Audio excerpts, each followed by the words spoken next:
bertemu lagi dengan Miss Anita. Kali ini kita akan belajar tematik materi tentang kegunaan huruf kapital.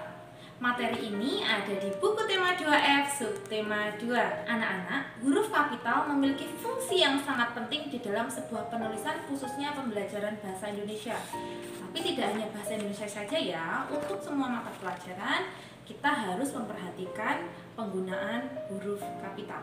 Nah, Miss Anita akan jelaskan satu persatu fungsi dari huruf kapital. Yang pertama adalah mengawali kalimat. Ya, contohnya, ibu membeli daging di pasar. Huruf I di awal kalimat itu menggunakan huruf kapital ya, seperti yang Miss Anita berikan tanda bold dan garis bawah. Oke. Yang kedua, bermain bersama teman baru. Huruf B juga Miss Anita beri tanda. Ya. Kemudian yang selanjutnya adalah penulisan nama orang. Ya, nama orang pada huruf awal harus menggunakan huruf kapital. Contohnya di sini Miss Anita beri contoh, hari ini Nesya sakit. Ya, Nesya, huruf pertama pada kata Nesya itu menggunakan huruf kapital karena Nesya merujuk pada nama orang. Contoh yang kedua, Rara makan gado-gado. Ya, huruf R di depan dia menggunakan huruf kapital. Kemudian yang ketiga, lantai itu disapu oleh Joni. Huruf J juga menggunakan huruf kapital walaupun dia berada di akhir kalimat. Berikutnya, fungsi yang ketiga adalah menuliskan nama hari dan bulan.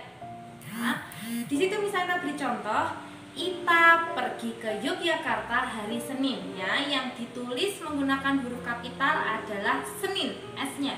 Kalau hanya menggunakan huruf kecil, tapi untuk namanya, ya, nama harinya itu menggunakan huruf kapital.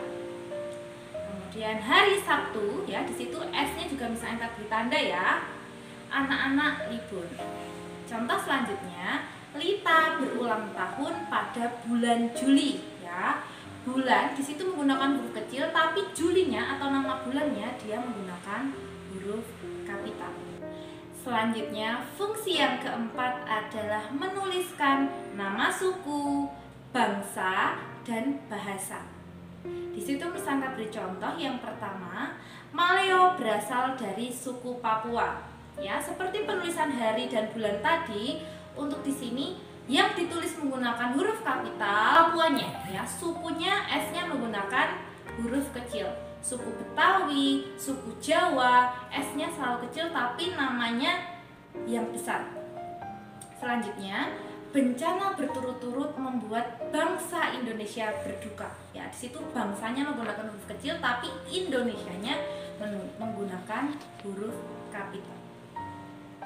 Terakhir adalah Santi belajar bahasa Jawa. Ya, huruf J pada kalimat tersebut Miss Anita beri tanda karena dia menggunakan huruf kapital walaupun dia di akhir kalimat. Dan fungsi yang terakhir adalah menuliskan nama geografi ataupun tempat. Di situ nama geografi Miss Anita jelaskan ada gunung, danau, laut, pantai, kota, provinsi, dan lain-lain. Nah, nama tempat wisata dan lain-lain itu juga menggunakan huruf kapital. Contohnya, di situ misalnya ada contoh. Nomor 1, banjir melanda Provinsi Kalimantan Selatan. Ya, provinsi di situ karena dia merujuk pada nama tempat atau nama geografi, dia menggunakan huruf kapital. Provinsi P-nya besar, K-nya besar, dan S-nya besar. Oke, atau huruf kapital. Selanjutnya, 2 hari ini Gunung Merapi mengeluarkan lava. Ya, Gunung Merapi, G dan M-nya itu menggunakan huruf kapital. Ya, contoh lainnya bisa kalian baca. Selanjutnya, untuk tugas kalian adalah menuliskan kalimat di sampingnya menggunakan huruf kapital yang tepat. Ya, nanti huruf kapitalnya kalian beri tanda garis bawah agar mudah untuk mengecek tugas kalian. Oke, sampai di sini dulu perjumpaan kita dalam video pembelajaran kali ini. Sampai jumpa.